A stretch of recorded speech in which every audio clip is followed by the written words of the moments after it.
Higit 2 milyong pasahero naman ang inaasahang dumagsa sa Parañaque Integrated Terminal Exchange o PITX hanggang sa matapos ang Holy Week, kung saan inaasahan ang bugso ng mga biyahero sa Miyerkules Santo hanggang Huwebes Santo. Puspusan na rin ngayon ang kanilang paghahanda at pakikipag-ugnayan sa mga ahensya ng pamahalaan.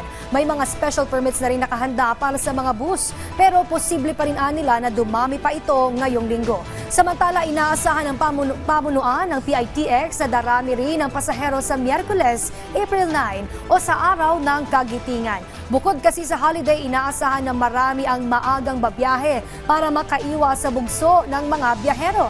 Kasabay nito, tiniyak ng PITX na may masasakyan pa ang mga walk-in o chance passengers.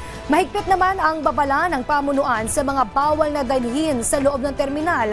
Pinayuhan din ang mga babiyahe na agahan ang pagbili ng tickets para hindi maipit sa mismong araw ng pagdagsa ng mga pasahero.